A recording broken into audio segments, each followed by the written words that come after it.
Hello everyone and welcome to the RWB GT4 League Tier 3 Round 6 at Misano World Circuit. My name is Zaki Tier and I'm going to be your host for today. This race is the final race for this championship, which has consisted of races at the Hungaroring, Silverstone, Zandvoort, Kalami, Barcelona, and now finally Misano. The current leaders of Tier 3 are, in first place, we have Just Mac. He's racing in the Ginetta G55. He has a whopping total points of 369, so absolute fantastic performance from Just Mac.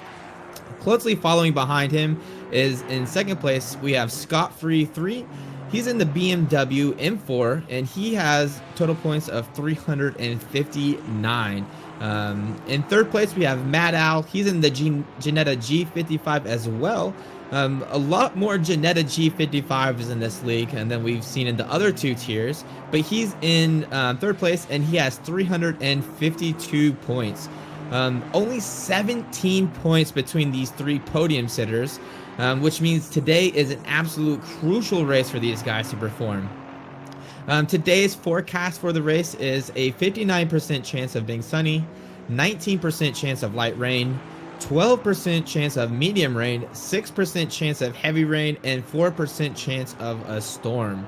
Right now during qualifying session, the track is green. It's still being rubbered in, so lap times are going to be progressively getting faster as this qualifying session progresses. Ambient and track temperature are both 25°, a slight wind of 8 kilometers per hour, and the sun's tucked away behind those clouds. It's partly cloudy on that track right now, so I'd imagine that the temps are not going to be increasing at all over this qualifying session.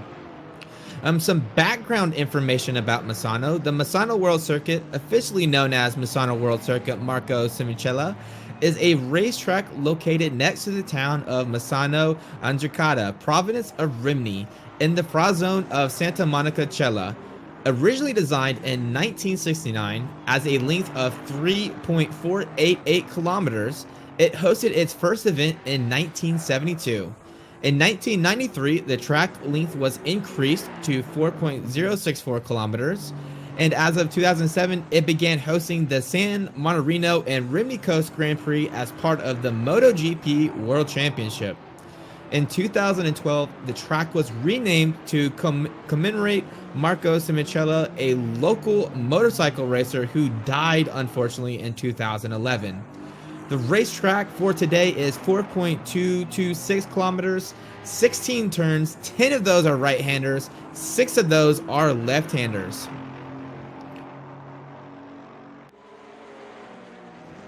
The circuit was designed in 1969. It was built from 1970 and 1972 and inaugurated that year, and its initial length was 3.488 kilometers. It only had a small open pit area. The version of the circuit hosted 3 editions of San Marino Motorcycle Grand Prix from 1985 season to the 1987 season.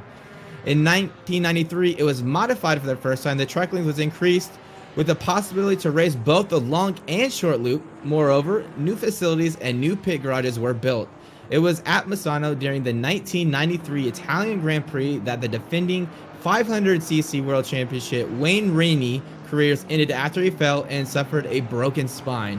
Between 1996 and 2001, all facilities were improved further, adding more pits and stands. And then in 2005, a new access point to the circuit was built via Kurato in honor of late Japanese rider killed during the 2003 Japanese Grand Prix, whose in-season race home was in the Fra zone of Misano Andricata.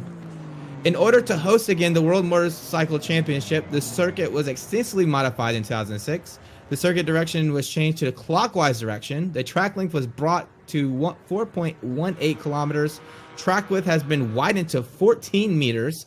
Facilities were improved, and all security measures have been applied. The first MotoGP race held on the circuit after the modification was the 2007 San Marino and Rimini Coast Grand Prix, which was won by home Marco Ducati. So as we can see, a lot of history here at this track. Currently, we're on board with AJF. He's coming into the pits. There's about 9 minutes, 20 seconds left in this qualifying, so probably a lot of people are coming into the pits right now to, get a little bit more fuel to do in a few more runs. Maybe make a setup adjustment here or there just to get the balance where they want. We can see AJF, who's sitting on pole. He's going back out right now. He's in that Aston Martin.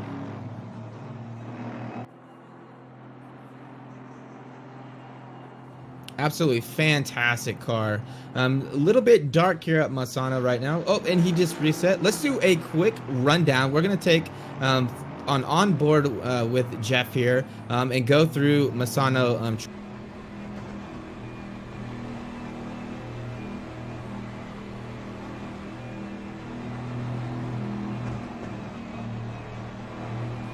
So as Jeff comes out of the pit area, he's going to be coming past turns 1 and 2, which are just chicanes, onto for turn 3. Has a little bit of traffic. He's going to lift here, but he's coming into turn 4, which is Rio. It quickly leads into turn 5. Really easy to go wide here. Want to make sure you're nice and braking nice and early, getting on throttle really early. Turn 5 into turn 6, which is a left-hander. Very important to take a lot of curb here. Stay absolutely flat. Don't want to go too wide to hit those curves, but turn 7 and 8, you need a lot of speed down this back straight. Turn 7, it's a small kink into turn 8, which is a left-hander. Corsia, you want to take a lot of speed through this corner, but it's really easy to go wide here. But it's a very important turn that you can lose a lot of time if you don't get just right. Coming up to turn 9 and turn 10, it's a double right-hander. It's a changing radius. Very tricky to get right here. You want to go a little bit wide and then come back in, take some curb there, get on the throttle nice and early for this back straight. Very long back straight here. Looks like Jeff is lifting. Looks like he's just going to let that traffic go by since he's on his outlap. But this little kink is turn 11. In the GT3 cars, very easy to take it flat. In the GT4 cars, it should be no problem, but in traffic, it might get a little bit of push. Into turn 12, which is a braking zone for turn 13. Very tricky, very easy to lose the car if you go too wide and too much braking. Into turn 14, which is a slight, almost a hairpin, a lot of camber on that turn there. Can really let the car have a lot of mid-corner speed. Into turn 15, which is a left-hander. You want to take a little bit of curve there. Into turn 16, which is Misano. Take a lot of curve here, get a nice exit, a lot of throttle to carry across the start-finish line. And that is a lap here at Misano. Lap times right now are 1:43.995, so just barely under the 44s. Right now, AJF, he is in the Aston Martin. 6 minutes and 30 seconds left. Let's do a quick rundown real quick. AJF, he is in P1. P2, we have Martin Schaefer. He is in the Ginetta G55. In P3 right now, we have Dan H. Anderson. He is in the Aston Martin as well. In P4, we have RWB Scott Free. He's in the BMW M4. He's in P4 right now. He's sitting in the championship. He's sitting in P2. So he absolutely needs a fantastic performance here to maybe take the win for the championship, but we'll have to see what happens. In P5, we have Mad Al. He is in the Ginetta G55. He's also in 3rd place for the championship right now. P6, we have Thomas Cruikshanks. He is in the Aston Martin in P6. And P7, we have Willow Day. He is in the Ginetta G55. P8, we have Claudio Allegro. He is in the Porsche. Absolute awesome livery there. Really cool effect there with the gray, the black to the gray. P9, we have the Baba Ganoush. He's in the Porsche as well. P10, we have Xander Westenberg. He's in the Porsche as well. Pretty interesting. The Porsche is all very closely grouped together. I'm wondering if that's a BOP issue or these guys just have very similar pace. P11, we have Menacing Skull. He is in the Mercedes AMG.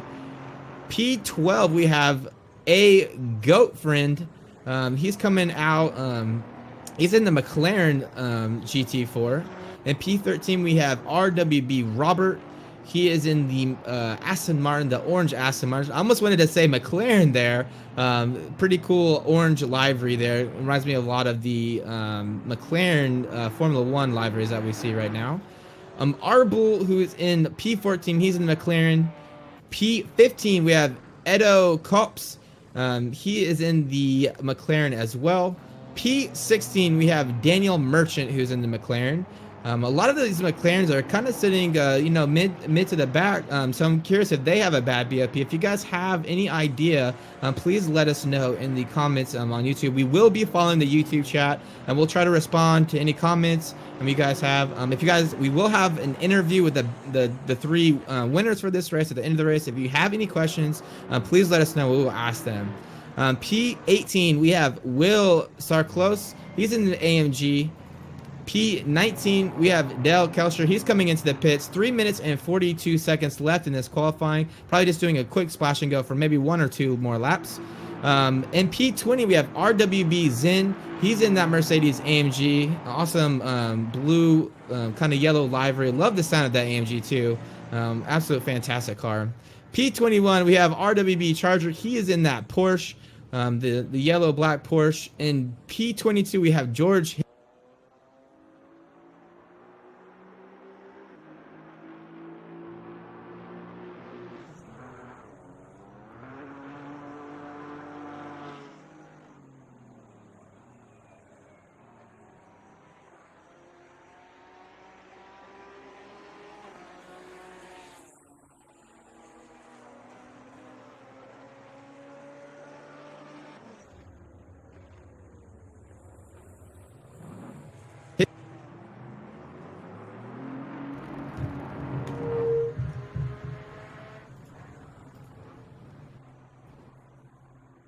All right, and we're back. Sorry about that, guys. That was really strange. My computer locked up. It wouldn't be a race without any kind of technical difficulties. But starting back through the rundown, in P23, we have Ruben Simonite. He's in the Ginetta G50. I love that purple color. Really cool color. And then P24, to finish it off, we have Ben Davis. He's in the KTM, only KTM in this grid. And he's in the back right now. Does not look like he's put a time in. So we'll have to see where he ends up. Absolute fantastic race. These guys are very closely packed right now. Between the top 10 guys, they're all within 2 seconds. So it should be an action-packed race. There will be a lot of drama here today, but we have 1 minute and 49 seconds left in this race. We're going to go back on board with the pole sitter, Jeff. Who's still doing a few more laps. I would imagine some of these guys are coming in pretty soon to start getting the race set up, the strategy set up. That is a good segue.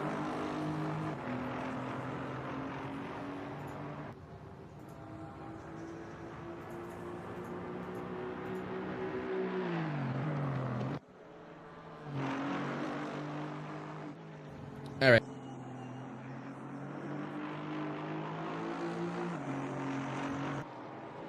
All right. RWB Costa asked if we had muted ourselves, so we were just double checking to make sure that we're still talking. It still seems that we are talking. If we're having mic difficulties, please let us know. 1 minute left in this qualifying session, like I was saying, there is a mandatory pit for this race. They have to take, they don't have to take tires. There's no tire change that's required, but they do have to take tires here, or sorry, not tires, fuel. They have to take out at least 1 liter. They can take as much or as little as they want, but 1 liter is required.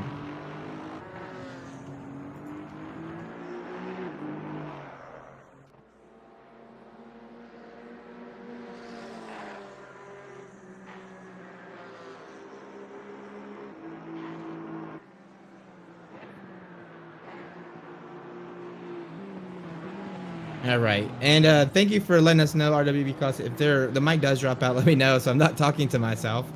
But yeah, we have 2 minutes, 2 seconds left in this race, so we will be going to the race here shortly. We will be seeing these guys come into the pits to set up the race fuel strategy. I would imagine the undercut here will be pretty strong, but we'll have to wait and see. We have seen a good mixture of both undercuts and overcuts. It depends on the track, traffic, and quite a few different variables. The rules, the cutting rules are you get 3 track warnings. After the third, you do get a drive-through penalty. I don't imagine the track limits will be much of an issue here today, but we will have to wait and see. You can see all the cars lined up here in the pit stalls. When you see them jack up, that's not the game freaking out. There's no issue there. It's them changing their setup. The air jack is pushing that car up, but it's pretty cool. You can see that animation here in ACC. We're gonna go on board with Claudio, who just came in. Let's see if we can find anyone else on the track. Pretty much everyone else is just getting ready for the race. We do have Ed Elcaps, who's still trying to do a lap or two. I'm not sure if that will count if he comes in. I think the qual times are already set. Yeah, and he pulls to the side. So these guys the session is transitioning to the race, so we will be going into the race here shortly.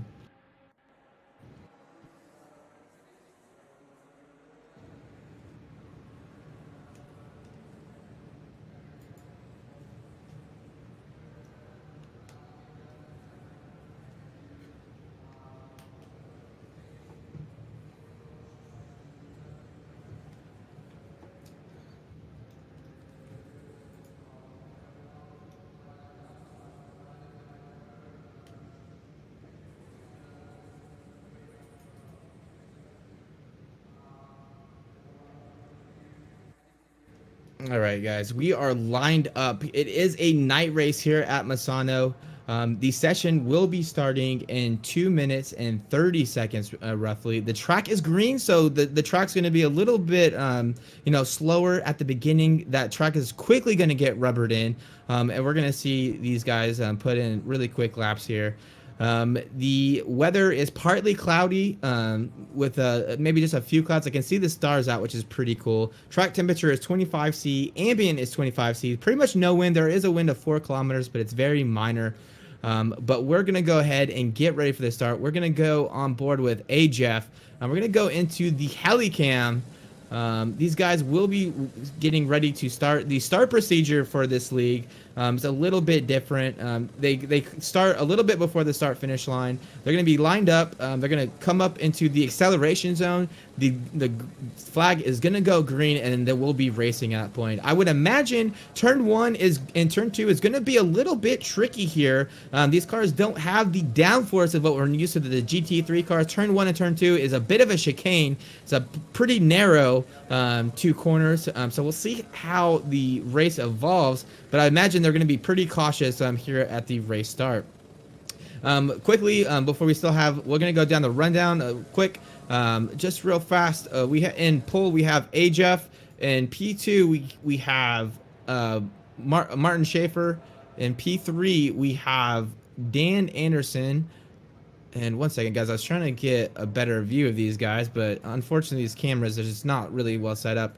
But we'll go on board with the helicam. So in P3 we have Dan Anderson. P4 we have RWB Scott Free. P5 the Baba Ganoush. P6 Matt Al. P7 Thomas Cruikshanks. P8 Will Day. P9 Goat Friend. P10 we have Claudio Allegra. P11 we have Arbol. P12 Xander Westenberg. P13 we have Menacing Skull. P14 we have RWB Robert. P15 we have Ito Cops, and P16 we have RWB Flack. P17 we have Daniel Merchant. P18 we have Will Scarlos. P19 we have RWB Zen.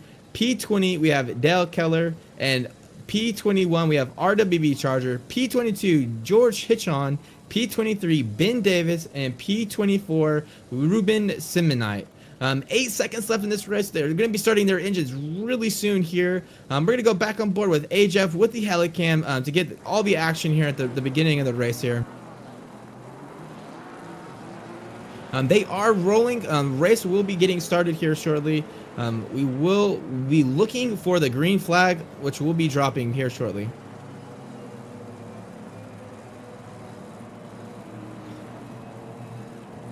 Cars nicely lined up through here. And we are racing here at Misano. HF got an absolute fantastic start. Got a little bit of gap to P2. We'll have to see how these guys clean up through turns 1 and 2. So far, so good. You can see it's really tight, though. Absolute fantastic start by AJF. Mark Schaefer is not too far behind him in the Ginetta. Let's go on board with Martin Schaefer and watch this lap ensue. That Aston Martin from AJF is just absolutely glued. You can already see he's already got almost a second. We're not even into turn 8 yet.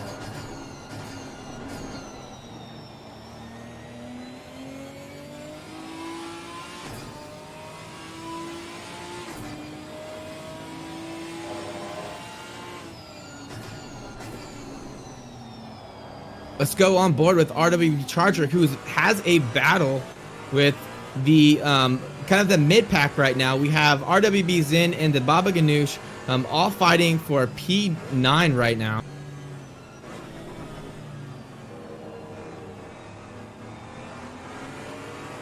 Coming out of turn 10, trying to get a good acceleration out of Tramonto up to turn 11. Let's see if the guys are able to take this turn nice and flat in these GT4 cars.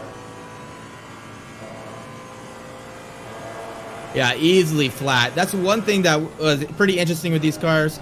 The GT4 cars do not have the same amount of downforce as the GT3 cars. So it's a little bit easier to go wide. You don't have as much grip, suction from that downforce, keeping you glued to the track. But it looks like they're able to take turn 11 flat, no problem.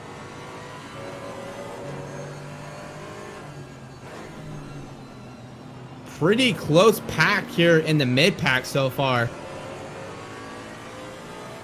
Let's go on board with Ben Davis right now, who's battling Arbul, who's in the McLaren for P15. And you have to wonder if the nighttime is playing any kind of role, with these braking zone. Your depth perception in the night is just so much different during the day. It's just really easy to get caught off guard, but so far these guys are keeping it nice and clean. I haven't seen any incidents. We still haven't had anyone come in for a mandatory pit to repair any damage. So very clean race start so far. One thing you will be able to notice when a mandatory pit is satisfied is when the orange bar on the lap time board and Arbul just goes in a little bit and takes that position from Xander Westenberg. So he gets up into P14. Westenberg keeps onto it, takes the inside line through turn 9 and 10, and he gets a little bit of contact through here.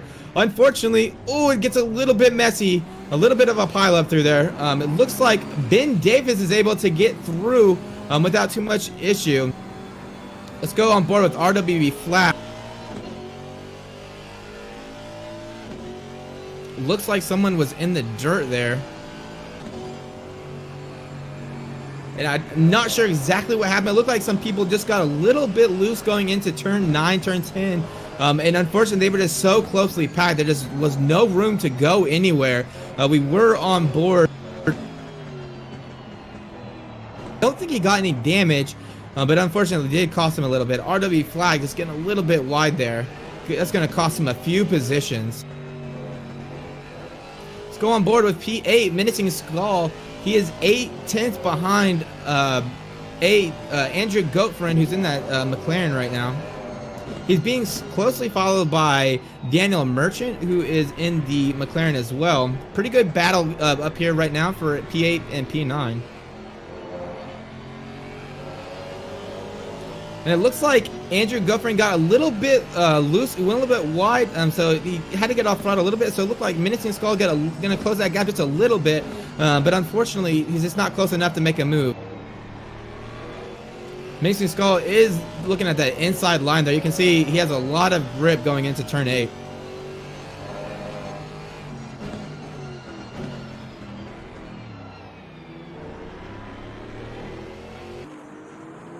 Let's go on the trackside camera here. Pretty cool cameras here at Misano. You can see how close these cars are. Pretty cool to see them in the headlights. track has evolved from green to a fast track. So these lap times are going to be getting a little bit faster. Currently, right now, your pole sitter, AJF, his best lap was at 145.5. So we'll have to see how those evolve as the race goes on.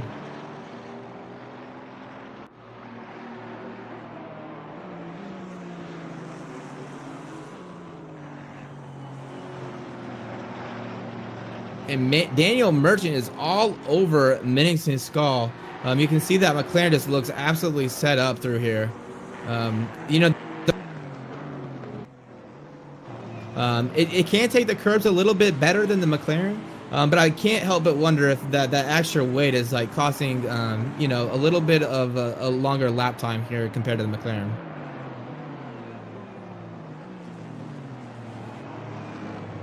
Going on board with Mad Al, closely being followed by Thomas Cruikshanks and Will Day. Mad Al is currently in P3 right now for your championship.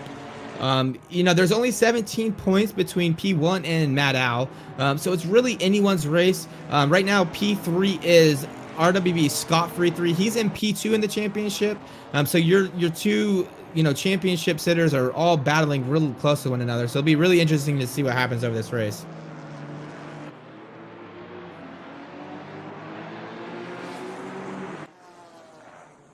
Cars sound absolutely fantastic here. That's one thing that you have to give Kunos props for with this game, is the cars and the sounds in general, just absolutely fantastic. I love how you can hear the you know, the whine of the compressors and things like that. Just adds a lot of different immersion through here.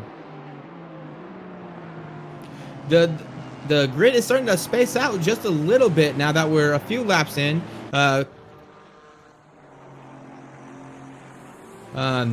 You know, there's a lot of compression zones, you know, so the accordion effect here, Masana, is going to really play, you know, into a big effect. So, you know, making mistakes is going to be absolutely critical to, you know, minimize as much as possible.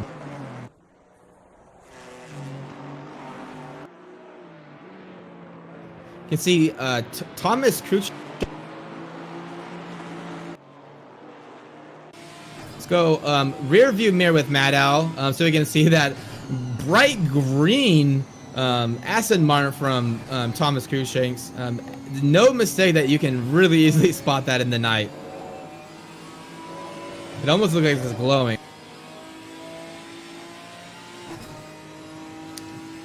Mad Al is in the Ginetta. That's actually one car that's not too popular in the other tiers. We do have quite a few in tier 3 driving the Ginetta G55. You know, and they're doing fairly well this race. You know, 3 of the 4 are all within the top 5.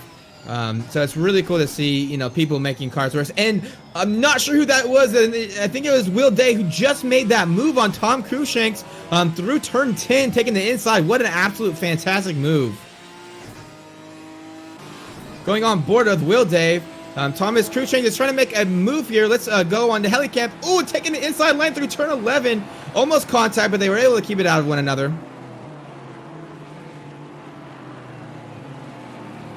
You know, that is one thing that you will find with RWB racing here.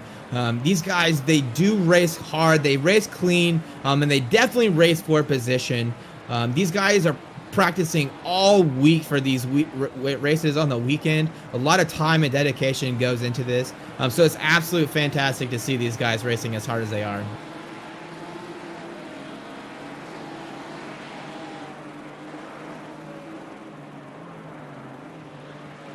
We're gonna go on board with Daniel Anderson right now. He is battling Zen for P13 right now.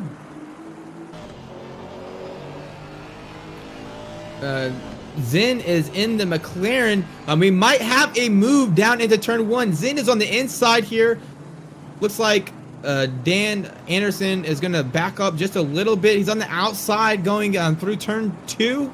He's going to be on the inside for turn 3, though. It's a little bit too far back. I don't think he's going to be able to make it happen. We're going to stay on this race, though, because we have Ben Davis right behind. Oh, a little bit of contact as Dan Anderson forces the inside line through there. He is able to get the position was a little bit, oh, and Dan gets a little bit loose there. Ben Davis has to let up to not make contact, but Zinn is going to get back that position. That was an absolute critical mistake for Dan Anderson, because he's going to lose 3 positions out of that turn 6.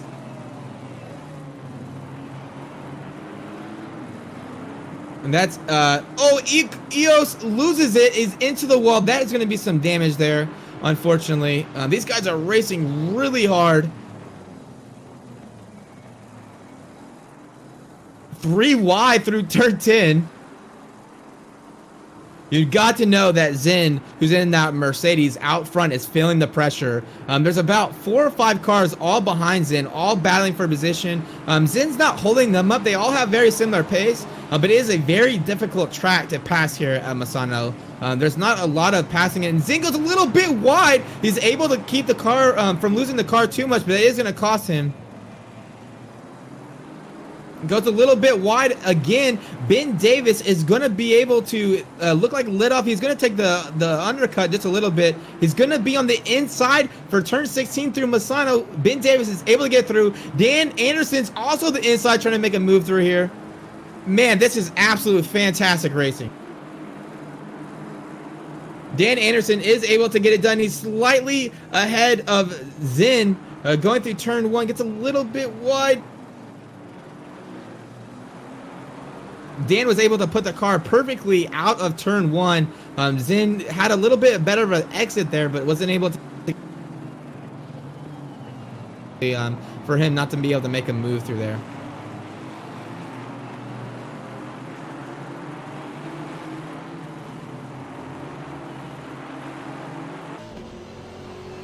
We're going to go on to the cockpit view with Dan Anderson, who's closely following Ben Davis. Dan Anderson's going to make an inside move through turn 8. A little bit aggressive, but he's able to make it stick just a little bit. Looks like they're side by side. Wasn't able to get it done, though. Just lost a little bit of too much time going through there.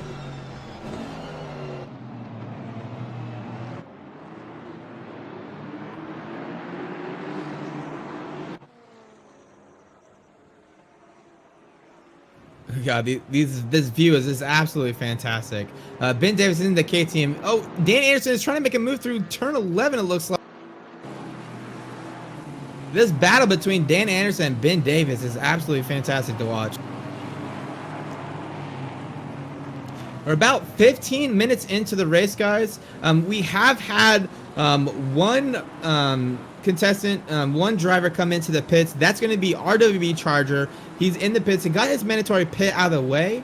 He does have a 30-second stop and go, and typically you get a stop and go if you come into the pits a little bit too fast or you leave the pits a little bit too fast.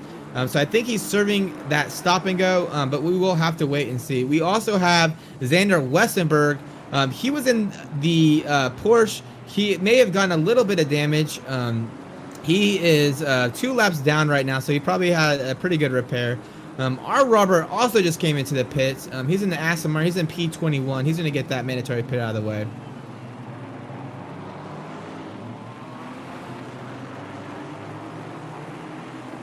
We're going to go on board with P8, who is Goatfriend. He is battling Menacing Skull right now for P7.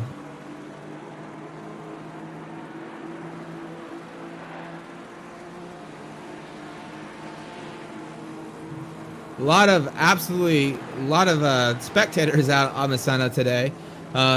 You can't really see them, but they're definitely there. You can see the reflection of their shirt. I hope they're practicing good social distancing. A lot of racing. I'm still not allowing spectators. It's pretty eerie to watch Formula One. Pretty crazy times that are going on right now, but really cool what it's done for the sim racing community. And Menacing Skull was able to extend the gap just a little bit with a Goatfriend.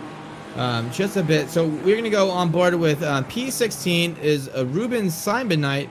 He's chasing down Dale Keller for P15 right now.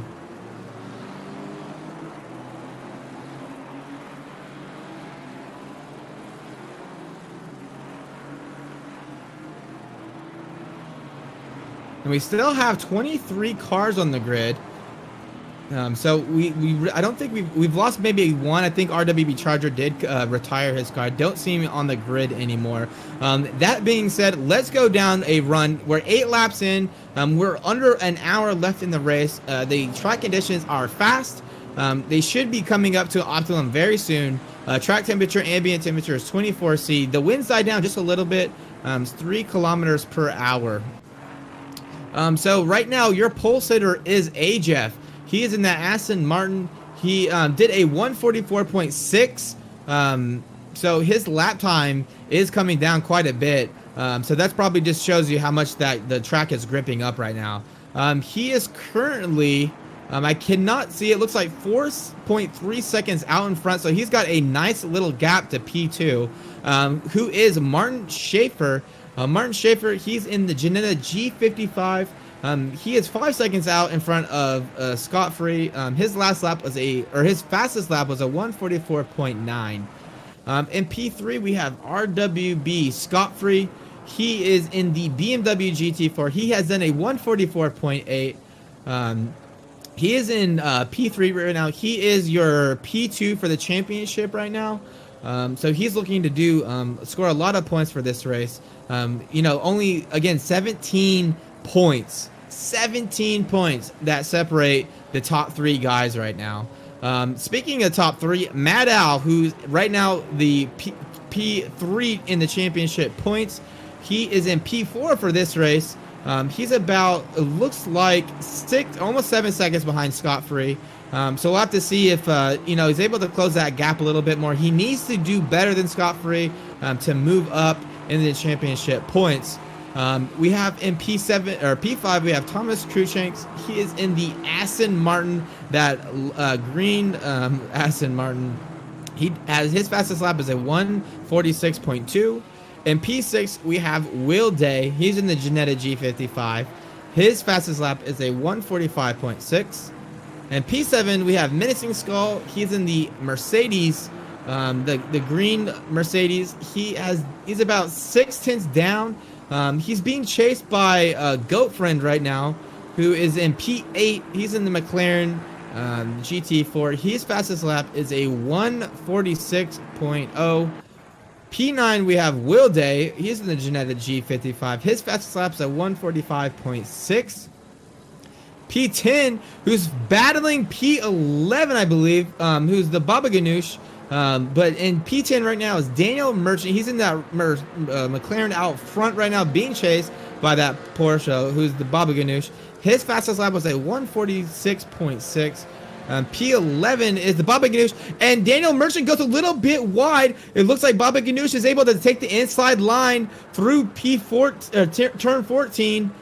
Is going to take that position. So Baba Ganoush is up into P10. What absolute fantastic move by Baba Ganoush, and unfortunate that Daniel Merchant just went a little bit wide there. Did cost him that position.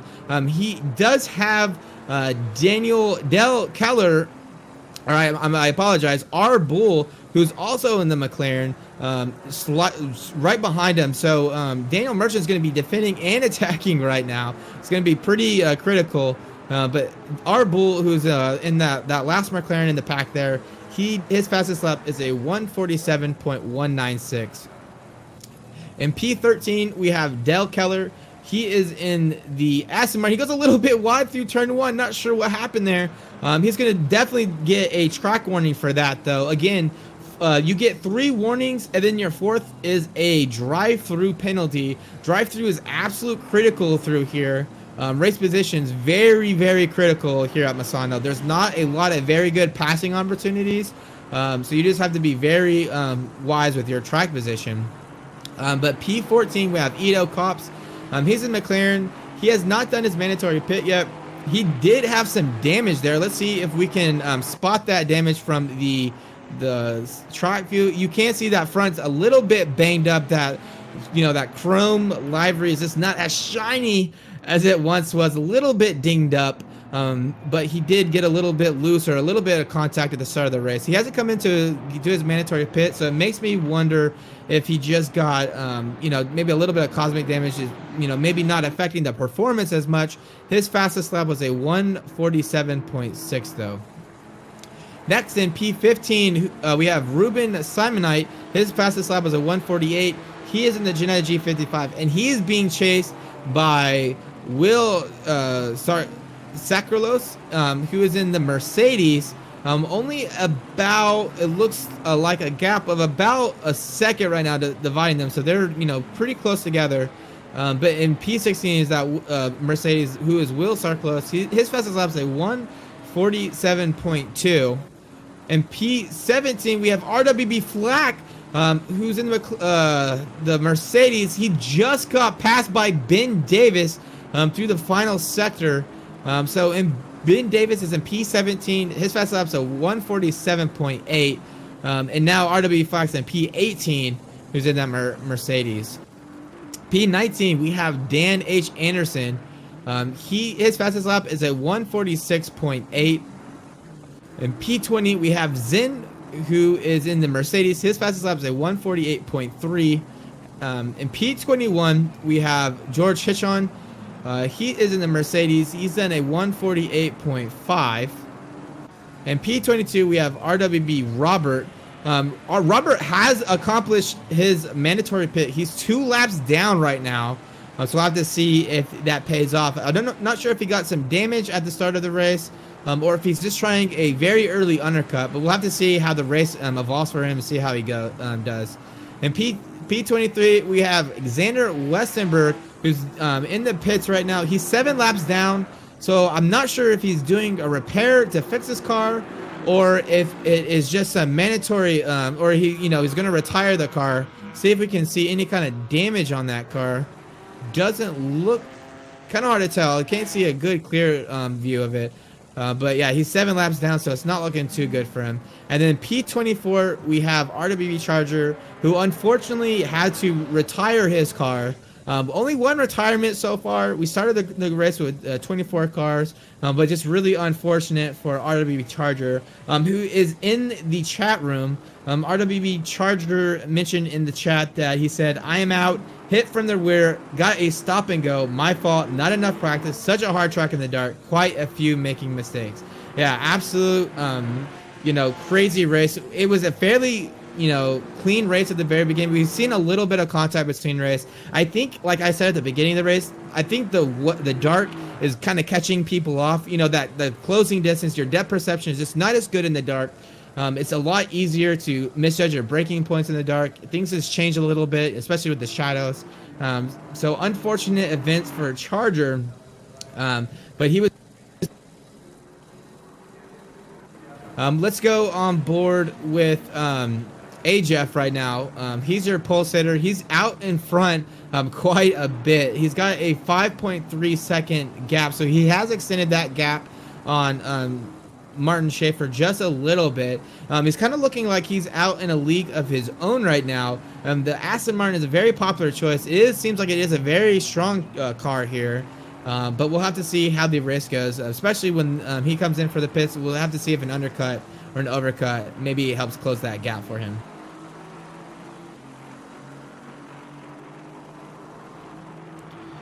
JRSP said, "Who's Just Mac in game? Trying to check the 3 fighting for the championship win." So I'm actually not sure who Just Mac is. I'm assuming it might be Martin Schaefer. I'm not 100% certain. Just Mac is in the G55. Martin Schaefer is in the G55. Martin is very quick. He has a 1:44.9 lap time, so nothing to sneeze at. But he's in P2. P3 is RWB Scott Free. He is in P2 in the championship. And then P4, we have Mad Al. He is in P3 in the championship. I think these 3 are your 2 championship leaders right now. And they're all within 17 points of one another. So it'll be really interesting to see how this race unfolds. They're pretty close. Mart Schaefer has about a 10-second gap on Scott Free, so it's looking good for him. But Matt Al is only 4 seconds behind RWB Scott Free, and the G4 GT4 M4.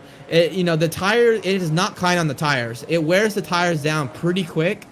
So it'll be interesting to see, later in the race of the Ginetta G55 that Matt Al is driving will just have a better you know, management of the tires, and able to keep the pace up and close that gap down.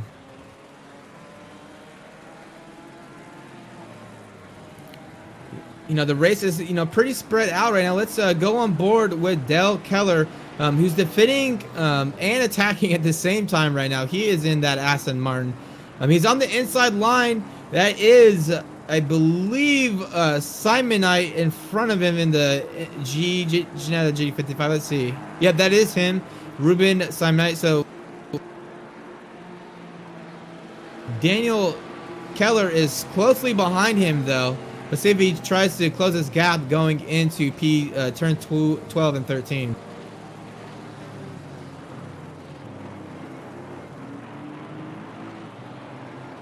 These cars are just absolutely so close to one another. Let's go look at rear view mirror. He's being chased by Ito Cops. Again, he's got a little bit of damage here, but it doesn't look like it's deterring him too much. He's able to keep pace. And unfortunately, I just got a notification from our trackside commentator, RWB Zen. He got a drive-through penalty. So, you know, he went, Daniel Keller went a little bit wide there. It looks like EOS and Cops is maybe going to take advantage. He's on the outside, Ito, though. So it doesn't look like he's going to. And now Ben Davis is trying to make a cheeky move and try to sneak up the inside. He hangs back, though. Ruben Simonite goes a little bit wide. He's going to be on the inside out of turn 6. But I think Cops is able to get around and able to get that position. Absolute fantastic move around the outside by Ito Cops. Ben Davis closely behind that Aston Martin. Oh man, look how close these three are. Let's go on board with Ito Cops, and we're gonna look at the rear view mirror. Wow, look at that view. Ben Davis takes the inside, a little bit of contact there, and he unfortunately Dale Keller just did not get the good end of that. They were being very aggressive right there. It looked like a race. It didn't look like anything, you know, overzealous, but unfortunate turn of events. It did play out in favor of Ito Cops, though. He was able to get a nice gap between Ben Davis. Ben Davis is now defending against RW Flack, who's in that Mercedes, but unfortunate event.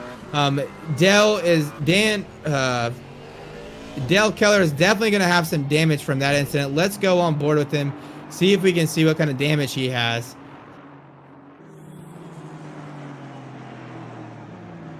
It's a little bit hard to see because we're here in the nighttime. You can definitely see that the front of that car is just a little bit scratched, though. Unfortunately, with these GT4 cars, they don't produce as much downforce, so it's not as much drag. But, you know, that's probably going to hurt him on the straights quite a bit. And he goes a little bit wide into turn 1. He's in the grass into turn 2, so it makes me wonder if he's got some suspension damage. I don't see the tires kicked out or anything like that. But, yeah, really unfortunate for him. And we are... Oh, and Dale Keller did get a drive-through for, you know, going wide through turn... And he gets loose again, and he's going to go into the wall. I can't help but wonder if this is going to be the end of the race for Dale. And it looks like he does reset the car. Really unfortunate events for him. He did have a drive-through as well. So you know he's feeling the frustration. Really unfortunate. But we're going to go back on board with Thomas Cruikshanks. He's defending right now against Claudio Allegra. About, you know, a 1 second gap between the two.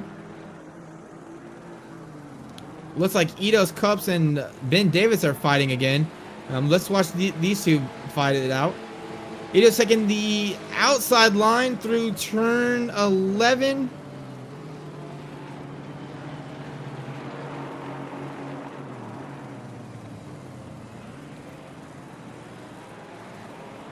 Great four-way battle right here. Right now in the front we have Ruben Simonite. He's in that Ginetta out front. Ito Cops is in P13. He's in that McLaren. Right behind him is Ben Davis, who's in the KTM. And then slightly behind Ben Davis is RWB Flat. So nice four-way battle here, here in the midfield. You know, these racers, it doesn't matter if you're in the front or in the back. These guys all very competitive. A lot of practice that goes into this, and these guys are all within a second of one another. And Ben Davis is able to take the inside through turn 2. They're side by side. I'm not sure who's going to take it. Ben Davis is on the inside going into turn 4. Oh, a little bit of contact with Itos. Unfortunately, it looked like RW Fly just gave him a little bit of a tap. It doesn't look like there's any damage. Maybe a little bit of damage by Flack. I don't know if Itos lost a little bit of time, but it looks like, he didn't get spun, so, that's good. Ben Davis is making a move down on Ruben through turn 8. He takes it inside. Looks like Ruben. Oh, and Ito taps Ruben Simon, unfortunately. And Ben Davis is going to get a little bit of a run through. Let's do a 30-second replay through there just to see exactly what happened. We're going to go on board with Ruben Simonite. He was in turn 1. He got a little bit of a bad exit out of turn 6. Ben Davis takes the inside. I think Ruben was going to try to do a switchback, and Ito just breaks really late and just taps the back of Ruben, unfortunately. Just spins him around. Really unfortunate turn of events there. But you can see Ito waits for Ruben there on the ramp area for him to take that position back. So, at least, Ito had a good racecraft. He did get that position back. Just maybe misses braking zone just a little bit. And I just, actually, nope. Dale Keller, he's still showing up on the driver grid. He's sitting in the pits. I'm pretty sure he's retired the car, but I just saw the drive-through tag there. RWB Flack did go into the pits to do his mandatory pit. I think he got a little bit of damage from that tap, so he probably came into the pits, one, to get out of the traffic, but also to maybe fix any damage that he might have got from that tap.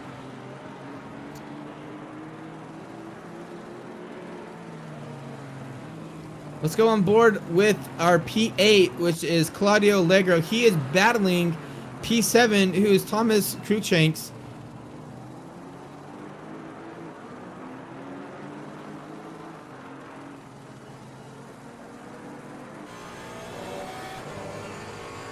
It's crazy how that green livery just reflects the light so well.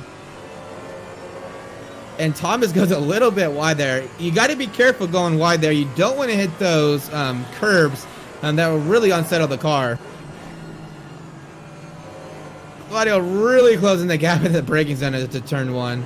Porsche, has really good, looks like really good brakes here at Misano.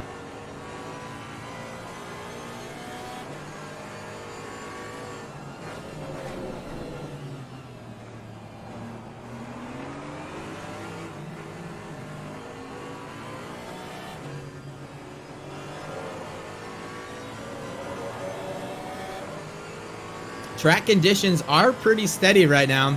The track is not rubbered in completely. We're, 40 minutes left in the race. I would have thought it would be optimum by now, and it looks like Thomas goes a little bit wide.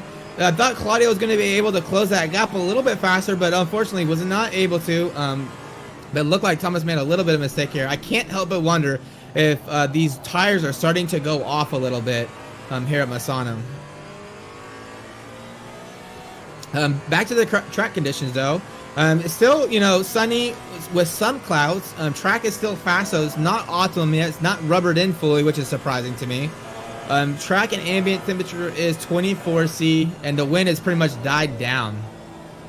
One thing to, always keep in mind is I always see people talking about lap times. I was able to, hit this hot lap time that, so fast. And one thing you always got to be careful with is when comparing lap times here in ACC, you have to look at, and that looks like Thomas Cruikshanks is going to go into the pits. Not sure if he thought Goat Friend was holding him up or he just wants to, get new tires. He did make a few mistakes and go wide, so he's probably, feeling the effects of those tire wear. And we do have a good battle, it looks like, going on.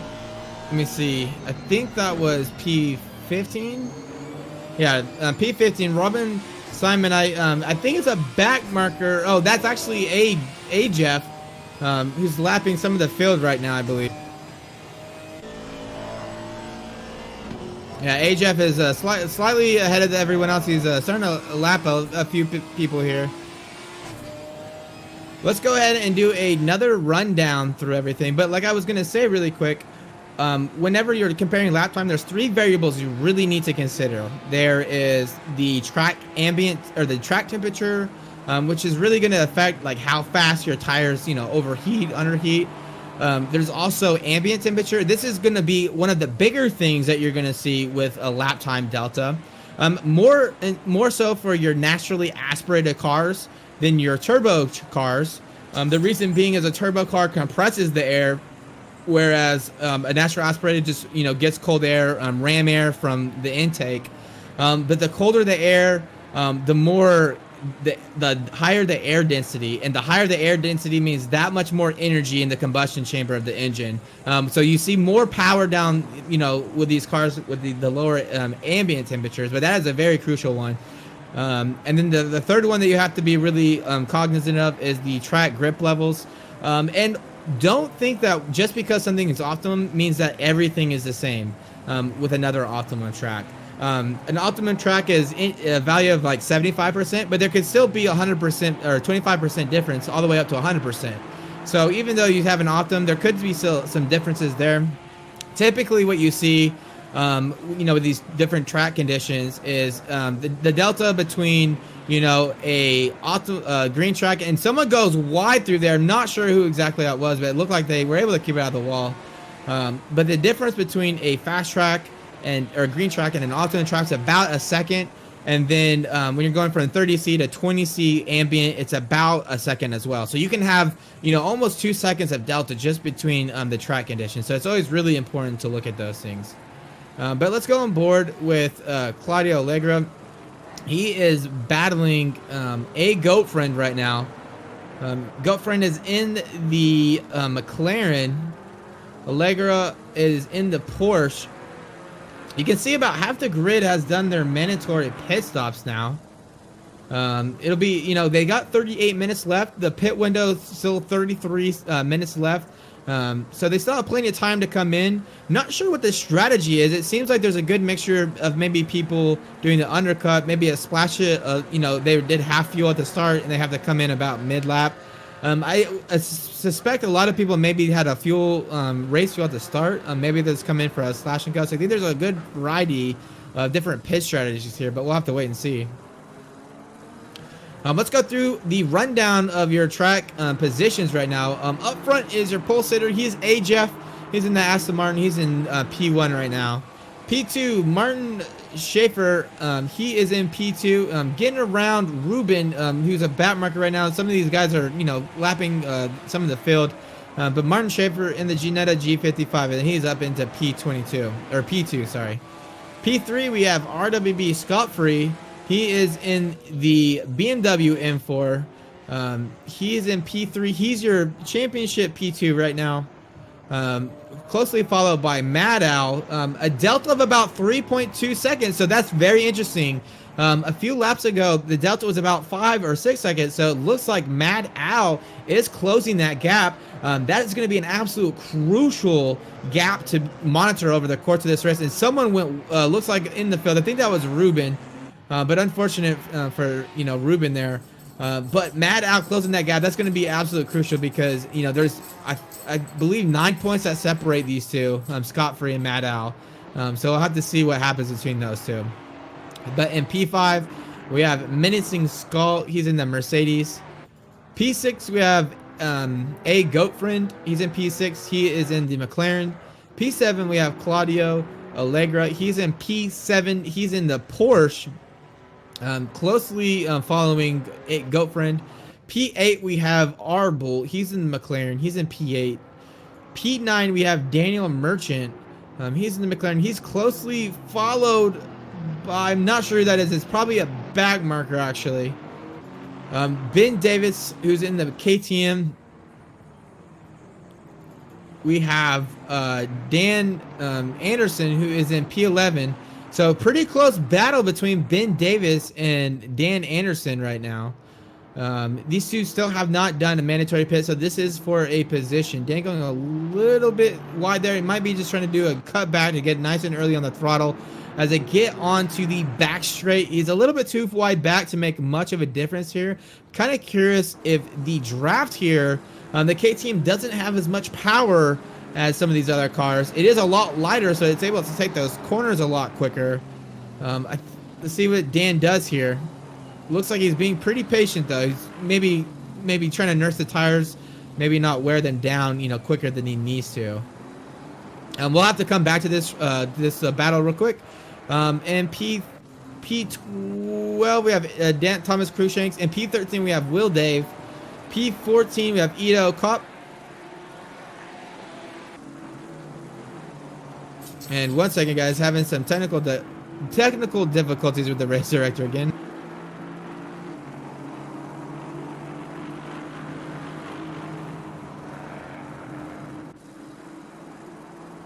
Oh, actually, Ito Kopp's, I thought it looks like Ito has retired from the race, guys.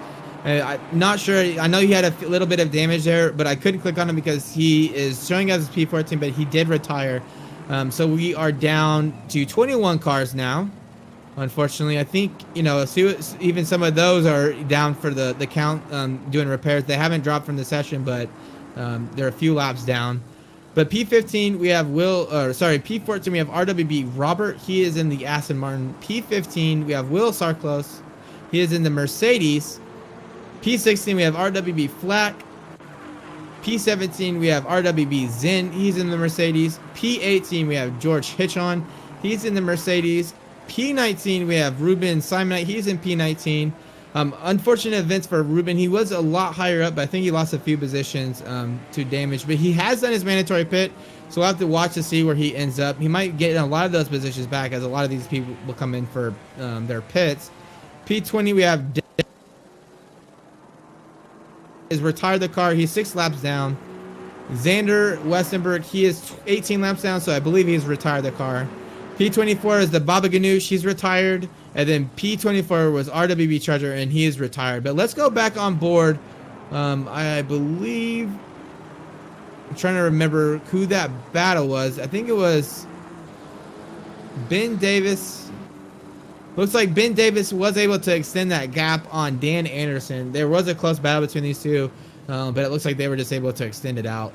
Going on board with a GOAT friend who looks like closely defending against Claudio. Let's go on board with Claudio and watch this battle ensue. Oh, don't want to watch the driver. We want to watch on board. Going through turn 11 right now into turn 12 and 13. Turn 12 is always kind of interesting. It is a turn, but it's kind of the braking zone for 13, so it's really easy to lose the car. Oh, and Lego just going a little bit wide there, but able to really close that gap on GoFriend.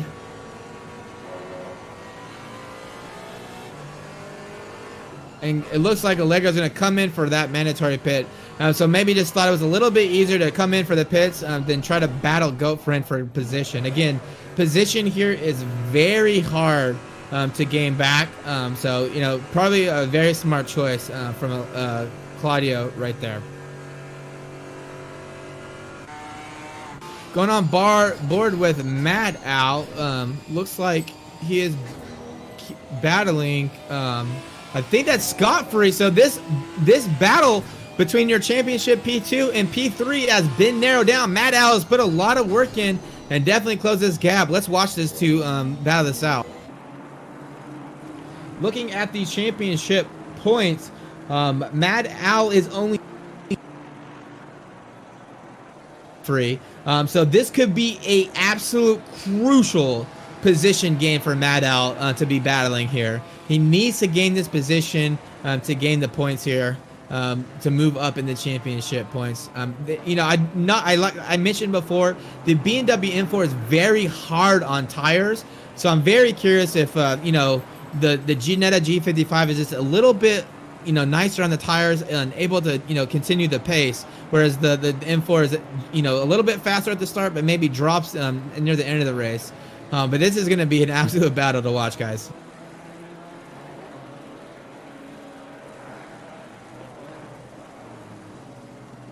while we're watching this, before the action gets any, closer, we're going to go ahead and talk about our sponsor for the league. I'll keep it short because I'm a little bit biased because I am the sponsor. But RWB is sponsored by Racing Sim Tools. Racing Sim Tools creates professional data telemetry for sim racers. It's a little bit different from Motec. Motec's built for real-world racing. There's some things that you can do in sim racing, but it's really not optimized for RSC tries to optimize the data collection process and the analysis process for sim racing. We have pro data from eSRO professionals. Nils has been collecting data. You can use their data, the data database to compare yourself to see where you're losing time. But be sure to check it out. It's you can download it at racingsimtools.com. Racing Sim Tools is not free. It does cost $15 for a one-time lifetime license for a game, or you can pay $7 a month for.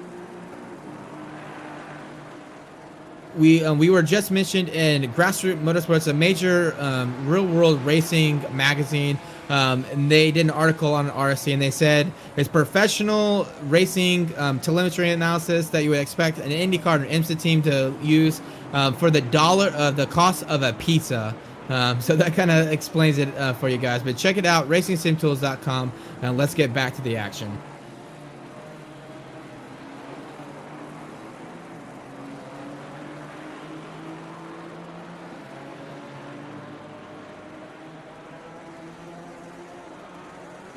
"28 minutes left in this race session."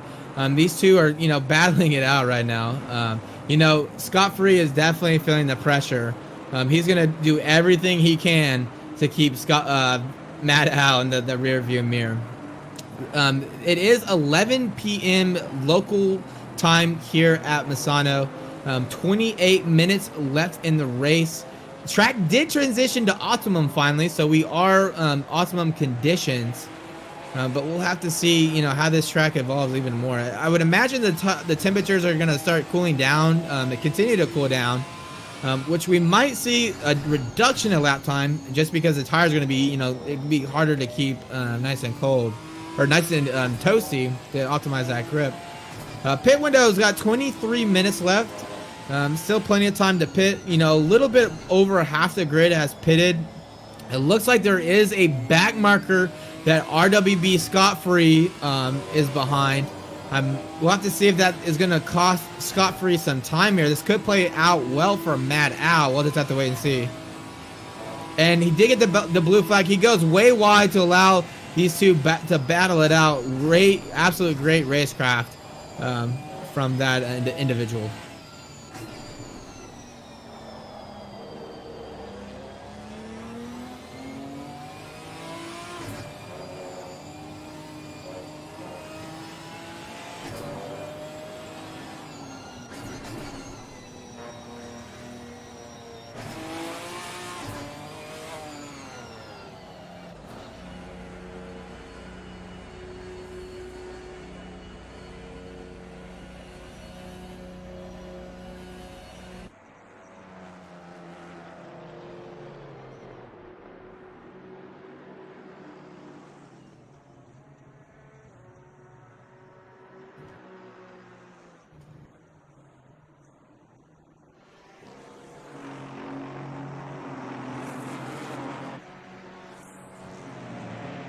Mad Al coming out of the pits now.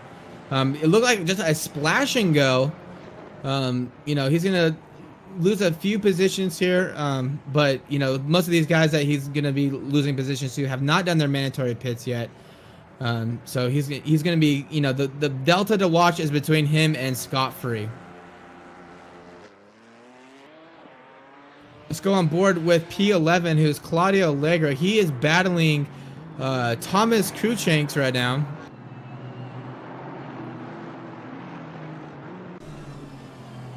He's absolutely has a tow hook hooked up to that Aston Martin. This is right behind him.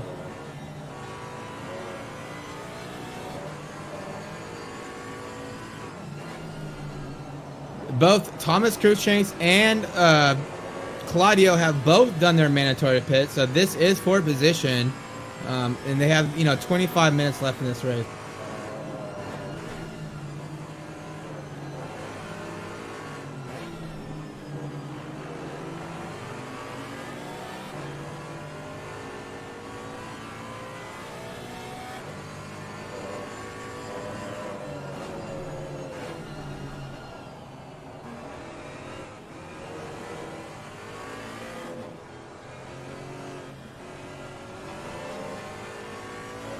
Losing a little bit of time there. And Scott Free did come into the pits. He's leaving the pits. Sorry, he just came into the pits. He, let's see where he comes out at. This is going to be an interesting one to watch. And I just got notification that Daniel Merchant, he just got a 30-second stop and go. Unfortunately, probably came to the pits a little bit too fast, but unfortunate event for him.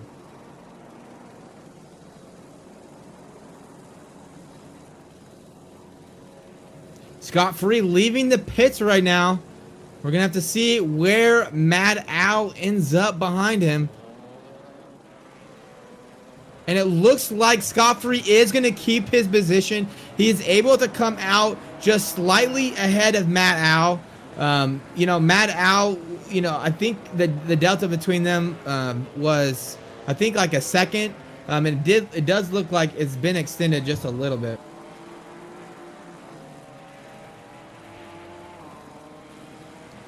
Yeah, Mad Al is 2.7 seconds behind Scott Free. So the undercut for Mad Al did not work out. I'm not sure if he just hit some traffic or what happened there, but he's got to make up some ground here. He's got 23 minutes left still, so still plenty of time to, you know, make up that ground, but we'll have to see. And I just got notification, Dan Anderson, he just got a drive-through as well. He probably just got his final track warning and then got a drive-through, but that's going to cost him dearly. He has not done his mandatory pit yet, so he's going to lose quite a few positions from that, but unfortunate turn of events for him.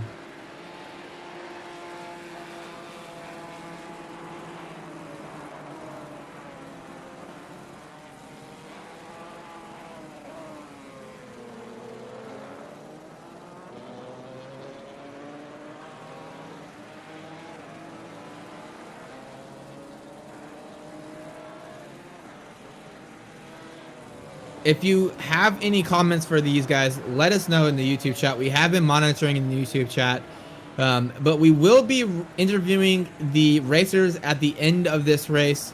If you guys have any questions, please let us know your questions in the YouTube chat. We will try to answer them or ask the questions to get you some answers. But please stay tuned. After the race, we will be interviewing. And it'll be really interesting to see what the drivers have to say. Mad Al just getting a little bit of traffic there. Unfortunately, that's going to cost him a little bit of time to Scott Free. Scott Free is just a little bit ahead of him. He's 3 seconds up the road, 2.2 seconds up the road. I apologize. But, you know, 20 minutes left in this race, so still anything can happen. Let's go on board with P8, who's Thomas Cruikshanks. He is trying to defend against Claudio. Sorry, I apologize. I'm not sure who that is actually, because the thing is that Arbol? Not the best situational awareness. Not sure who is in the. Oh, actually, I apologize. Thomas Cruikshanks is in the Aston Martin, the green one. Ben Davis, who is defending against Thomas Cruikshanks, who's in P8 or P7. These two are battling. They're going through turn 5 right now, on to turn 6. But Thomas was right up against Ben Davis. Ben Davis has not done his mandatory. Ooh, Thomas going really wide through there. Got lucky, didn't get loose on the grass. But you know, Ben Davis has not done his mandatory pit yet. So they're not really racing for a position right now. Ben Davis still needs to come in for his pits. But Thomas, you know, he's trying to get around him. He's trying not to let Ben Davis hold him up. They have very similar pace, so I don't know how much he's holding it up. But you know, Thomas is going to be wanting to get around him pretty soon.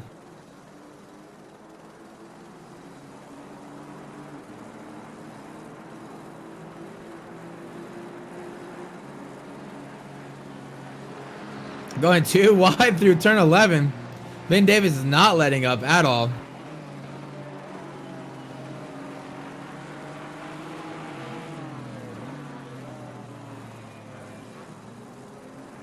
Ben Davis let someone else through. I think that is. Let's look. Sorry for some of the commentating. The race director we use is not the best situational awareness. It doesn't really tell us, you know, who are back markers, who's done pits, things like that. So we don't really know if they're not fighting for position. We don't really know who they are, unfortunately. But I believe that's one of the Ginetta G55. So that's Ruben Simon going around R. Robert. Ruben is a little bit down right now. He did get taken out at the beginning of this race, so he's trying to make up some of those positions.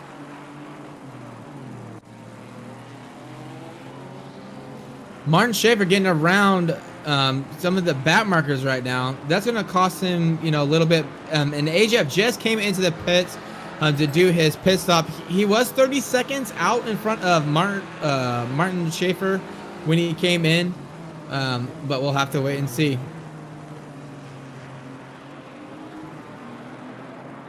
Yeah, these two, Martin Schaefer and AJF, are just so far out in front of the pack. P3, who's menacing Skull, who's not done his mandatory pit yet, but he was a good 40 seconds behind. So these guys are just out in a league of their own right now, between Martin and AJF. AJF is coming out of the pits right now.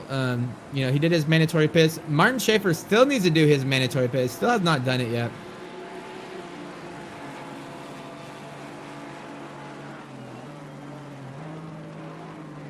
We have a goat friend who just came into the pits as well.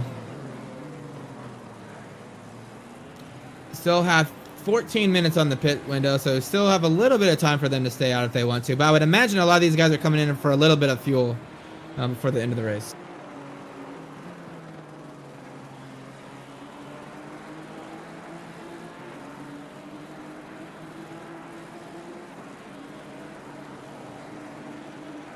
Still have 21 cars in the session, 19 cars racing, so we've lost 5 cars in total. Misano at night is absolute grueling track to be racing at. It's really easy to miss your braking points, or it's very easy to get involved with other cars. These guys are doing an absolute fantastic job.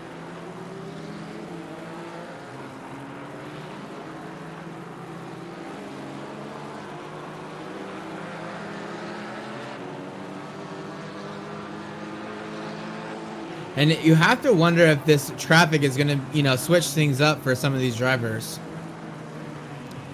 Does look like Mad Al has closed the gap just a little bit to Scot-Free. There was a 3-second gap between the two. It's now down to almost a second. So Mad Al is really trying to push for the championship points right now. Scot-Free is in P2 in the championship. Mad Al is in P3. So Mad Al is definitely trying to, catch up. You can see quite a bit of marbling on the side of the road too. But a lot of grip has gone down onto the tarmac. The track is optimum right now.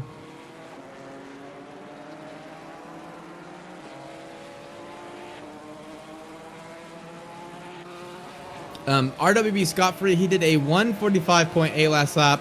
Mad Al did a 145.6, so about 2/10 faster. So Mad Al's really slowly chipping away at this, but he still has 16 minutes. So if he still does 2/10 every lap, he's definitely on pace to make this overtake happen.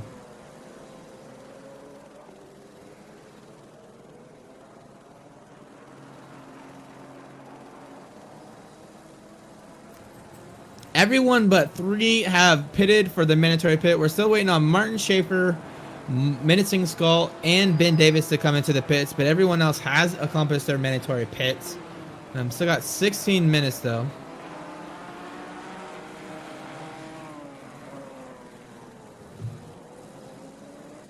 Going on board with a goat friend. He's on the attack with Thomas Cruikshanks, who's out in that Aston Martin just out in front of him right now.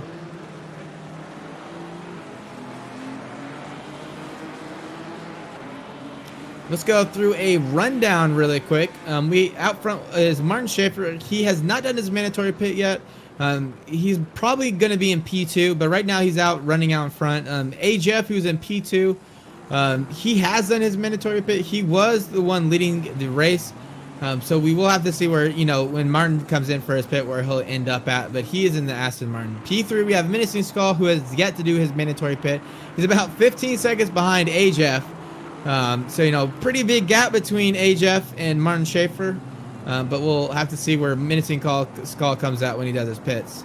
In P4, we have RWB Scot-Free. He's defending against Mad Al, and Mad Al is just closely that gap every lap, just chipping away at it.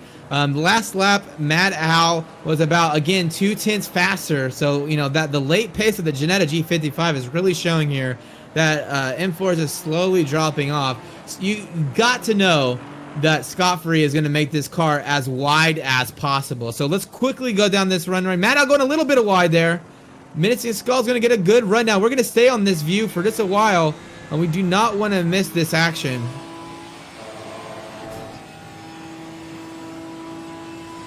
Still a little bit of a gap here, about 5/10. You can see the G4, the M4 of RW Scot-Free is just getting a little bit loose into the braking zones. You got to know that those tires are just getting really worn down. But Mad Al is right here, you know, right on the tail of RWB Scot-Free right now.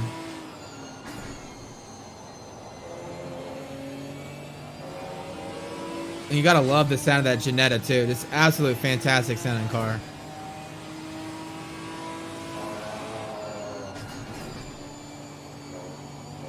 You know, that is one thing that's really cool about these GT4 cars, is there's just so many different variations of them. Way more than the GT3 cars. I'm kind of surprised. I haven't seen a lot of the Chevrolet Camaro. It was probably one of the cars that I was gonna drive if I was gonna do the league. But it's really cool to see so many different manufacturing, so many different cars that have, you know, strengths and weaknesses at different tracks. So just really cool that, you know, Kunis came out with these GT4 cars for us to race at. If you like the GT4 action, there is an RWB event coming up. It's an endurance race. It is at Paul Ricard. It is 6 hours of Paul Ricard. It is going to be a mixed race. So it is, you know, GT4 cars, GT3 cars, all racing on the same track. I believe there is teams of 2, so you have to have a teammate to race with. You can't race solo. You have to be racing with someone else. It is the signups are open. They close on the 5th of September. So if you've not registered, I would really encourage you to go check out our Discord. We will have a link to the race in the description of this video. Be sure to sign up for it though. You do not want to miss it. It's 6 hours at Paul Ricard. Again, the signups close on the 5th, so just in a few days. The damage is on. There is stop and goes and drive-throughs. The fuel and wear is normal. Normal formation lap, team size of 2. Max stint size is 65 minutes. So you can have the same driver in as many times as you want, but you have to come in for a pit stop every 65 minutes. So, you know, the strategy is kind of up to your team. You can, you know, change it as you want, but you have to come in for 65 minutes. And there's no, you know, maximum total stint drive per driver. And we also have RWB Charger in the chat says we will also have a new league, which is going to be announced in collaboration with ESR soon. So be on the lookout for that.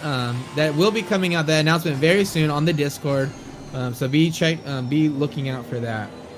Tire sets for the Paul Ricard 6 hour though is not restricted. So you can have as many tire sets as you want. You don't have to double stint any of your tires. But the race is on the 12th of September, so it's on a Saturday. So it's on the 12th of December, 6 hours. In-game start time is 17. So that's 5 p.m. local. Tire progression is 2 times, so you have to, you know, take into account the delta, the tire delta, the temperature delta between, you know, night and day. So really interesting setup, you know, equation you have to kind of consider. These endurance races are a lot of fun because you have to really consider the setup and the evolution of that setup. But the weather conditions are DBD, so be on the lookout for that. Again, Paul Ricard 6 hours. Be checking out the Discord. Signups again close the 5th of September, so please get in if you haven't. I think the GT3 cars are mostly full, so you will have to race the GT4 cars. But as you guys can see, these GT4 cars are a lot of fun to drive. And it looks like Mad Al's losing a little bit of time to Scot-Free. Scot-Free has, you know, pulled out just a little bit. He's about a second up the road now. It looks like Mad Al maybe had a slight incident last lap. Scott Free did a 45.9. Matt Al did a 46.2. So a little bit of a mistake there. It cost him a little bit of time. But we'll have to see if he can make that come back. Martin Schaefer has still not done his mandatory pit. And Menacing Skull has not done his mandatory pit. So you have to wonder what their strategy is. They're probably just trying to stay out as long as possible. Not sure, you know, the traffic is probably such a big influence with the strategies here. Would imagine that, you know, the traffic is, you know, you got to really play your pit strategy depending on if you're getting held up by traffic or not.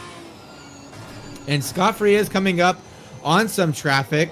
And so we'll have to see if that plays to Matt Al's advantage through here.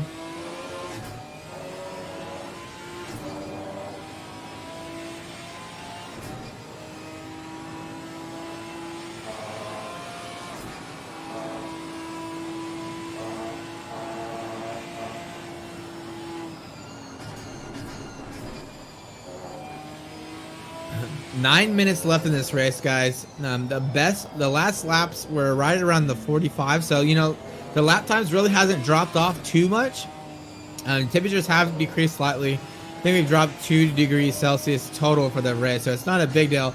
But Matt Al getting this, Scott Free getting this traffic kind of on a bad spot. It looks like he's going to hit that traffic into turn 1. And unfortunately for Matt Al, he's going to have this traffic going into turn 1 as well. He's going to take the inside. Probably going to get held up too much through there. But you know the battle between these two is going to come down to the last minute or two. 8 minutes left in the race. Menacing Skull did come into his mandatory pit. We're going to have to see where he's coming out. He is coming out right now. Not sure where he's going to end up position-wise. But Matt Al and Scott Free did both pass him. So it is going to be Matt Al or Scott Free in P3, depending on how this situation turns out. Martin Schaefer still has not come in for his pit. And that is a great racecraft by that McLaren there. He let both of them through. Didn't want to hold up these two. They're both in the championship, in the podium right now. They're both fighting for position. And we'll have to see how it turns out. 38 laps into the race.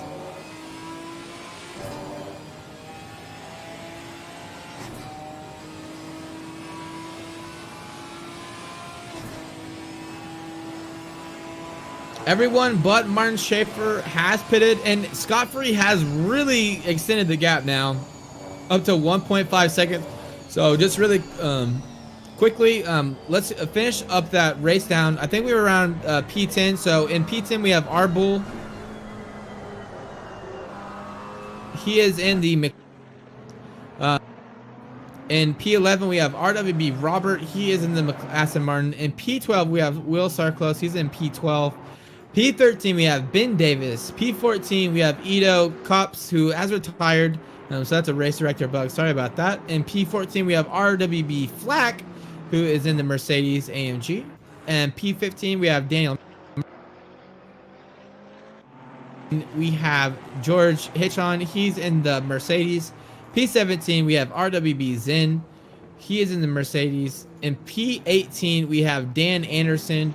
He is in the Aston Martin. P19 we have Ruben Simonite. He's in the Ginetta G55. P10 we have Dale Keller. He's in the pits. He's retired the car. P21 was Xander Westenberg. He's retired the car. P22 the Baba Ganoush. He's retired his car. And RWB Charger P24 has also retired. So we have lost 5 cars to this race, which was unfortunate. But it's bound to happen with this race. Misano is a very tight. A lot of traffic, dark, very easy to miss your braking zone. So a little bit of incidents throughout this race.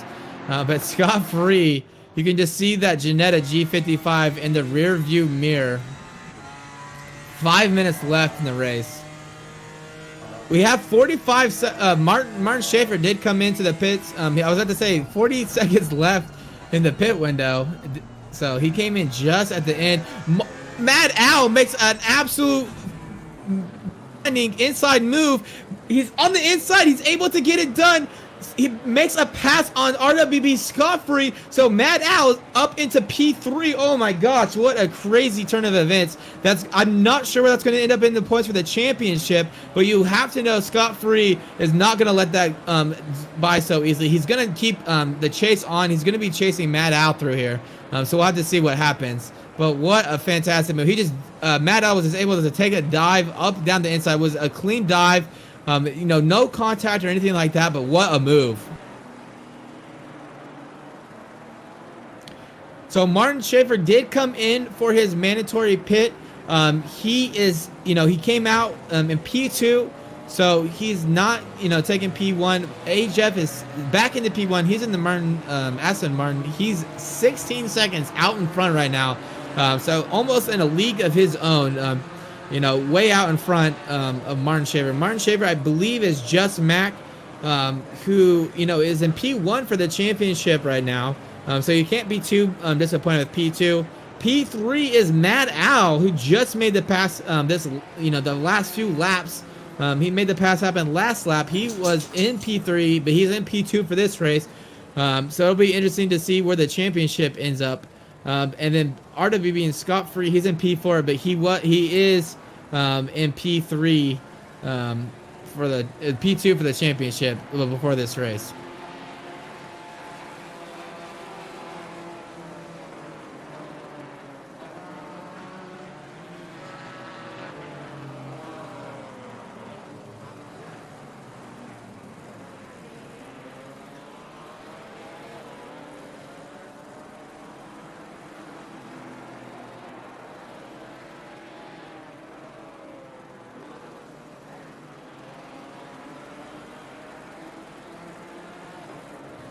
Three minutes left in this race, guys.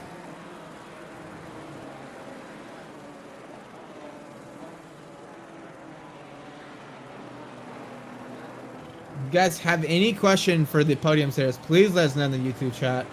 We will do our best to ask the questions to the drivers.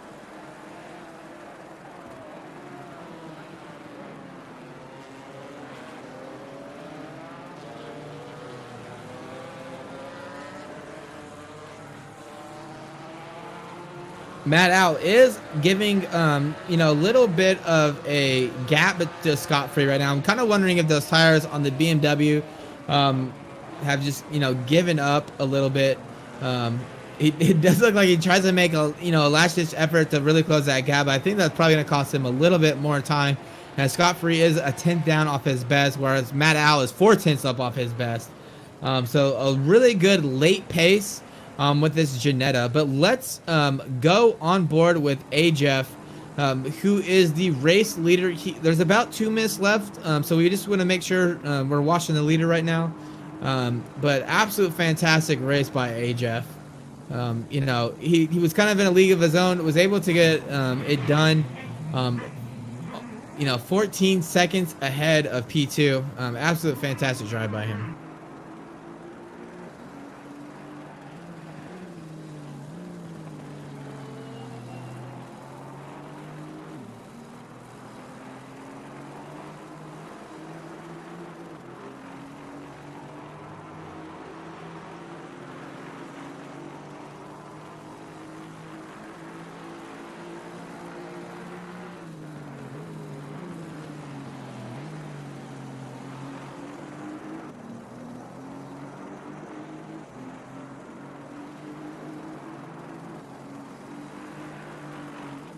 It will be interesting to see what the next league is for RWB.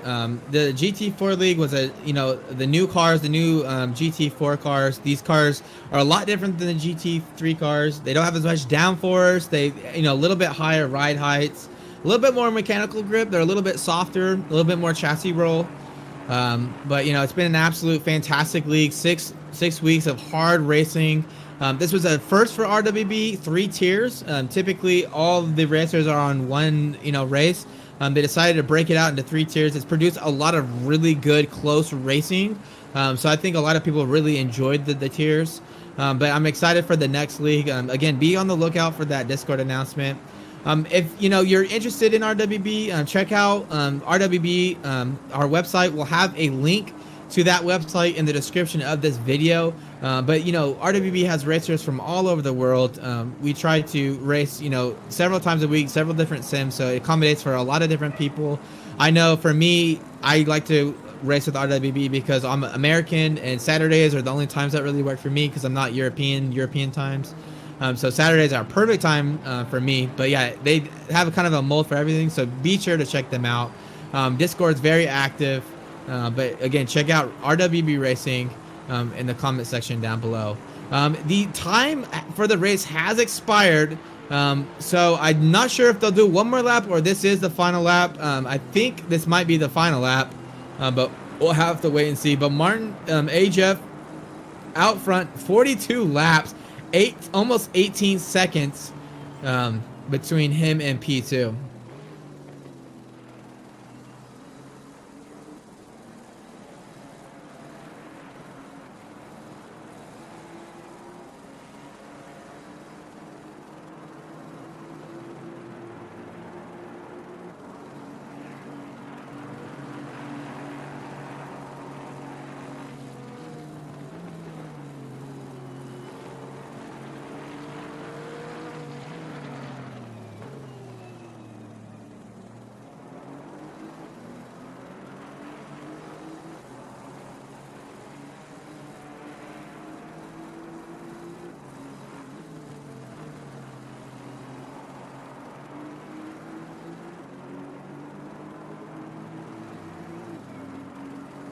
Yeah, absolute shame.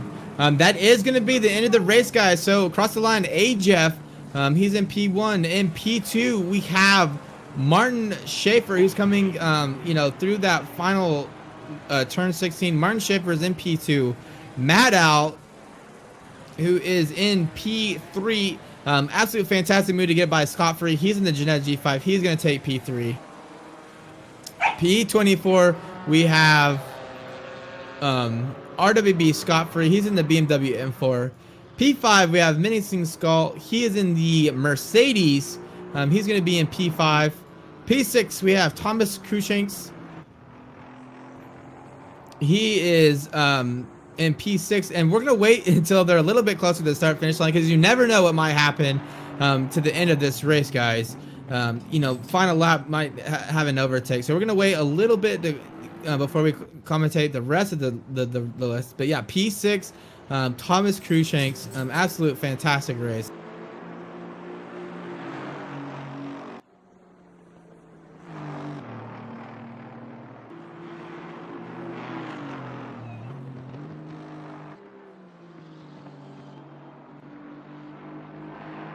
I love that green livery too, absolutely fantastic.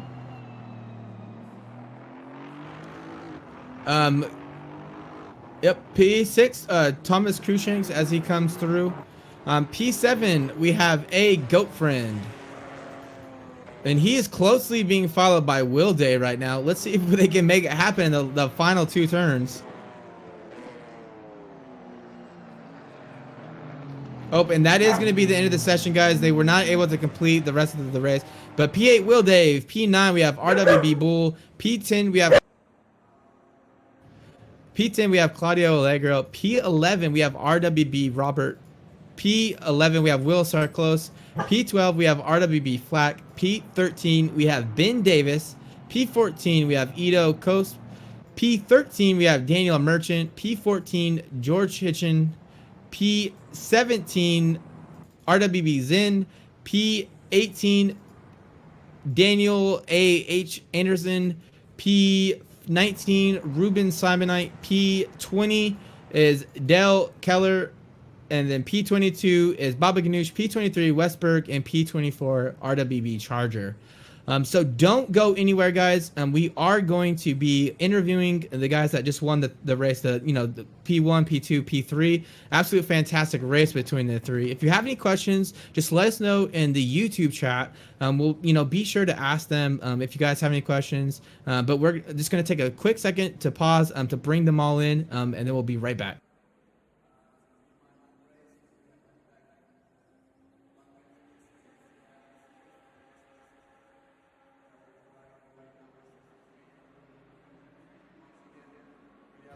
All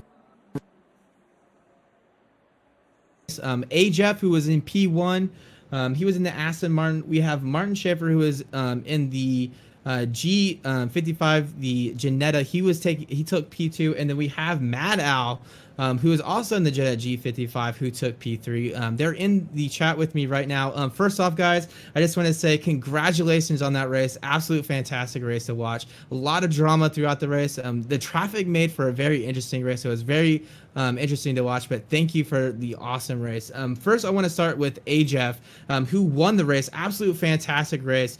Ajef put the car on pole during qualifying. Ajef, you were way out in front through almost the entire race. What was when you were going into this race, what was your practice? Did you do a lot of practice, or did you have any kind of strategy in mind, or do you think the Aston Martin just had a really good advantage here?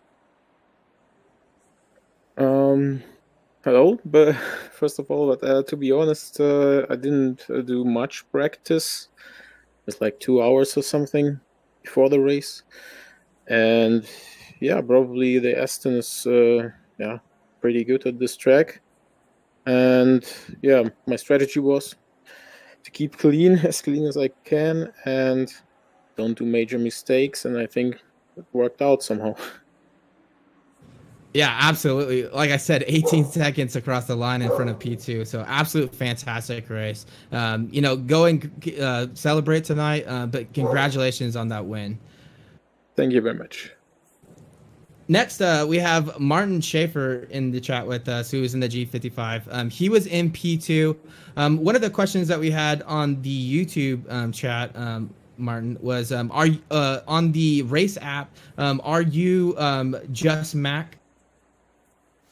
Yes, I am. Yep. Okay, awesome. Yeah, there was some questions on there because they were interested to see, who is the lead in the championship points. But you've been leading the championship. You were 369 points going into this race, and you had an absolute fantastic performance here. So congratulations there. What was your race strategy for this race? I know Masano, it's a little bit tighter of a track. It's a little bit harder to get around traffic. Was your intent to win the race, or just to maintain your position in the championship? It's just to keep it clean, really. I knew if I came, I think, fourth, I'd stay on top. So yeah, that was kind of the aim. Just keep it clean and keep pointing the right way. Yeah, absolutely. And absolutely. I was kind of interested to see where you would come out when you did, your pit strategy, because you kind of wait a little bit longer than most. But congratulations on P2, and great job during the race, the championship. Awesome to be, going into the championship in P1. So congratulations, and be sure to celebrate tonight. Will do. Thanks very much. Next, we have Mad Al, who gave us a little bit of drama going into the final laps of this race. We were watching on board, Mad Al, between you and Scott Free. You two fighting in the championship points. Only 6 points divided you two going into this championship points. We were kind of thinking maybe the Ginetta, a little bit better on tires than the M4.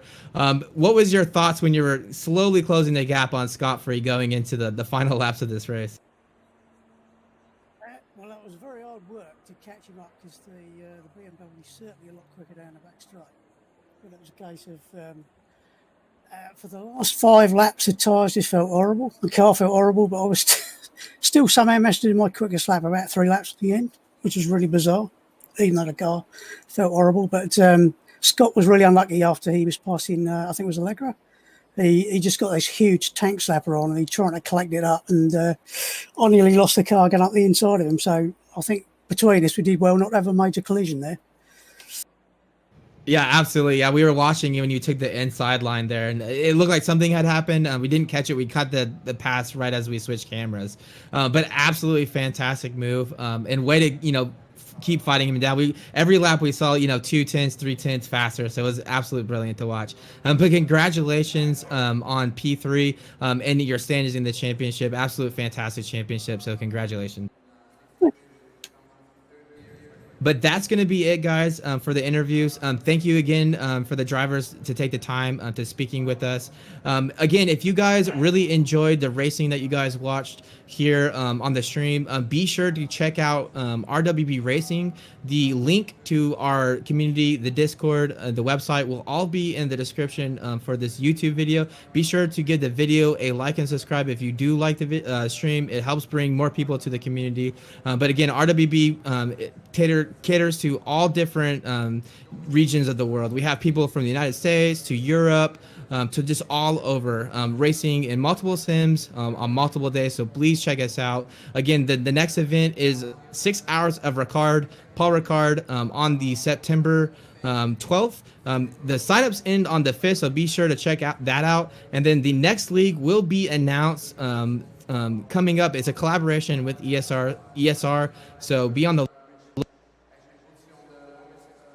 Race Alone, Race RWB. This is Zach, and I'm signing off. Until next time, I'll catch you guys later.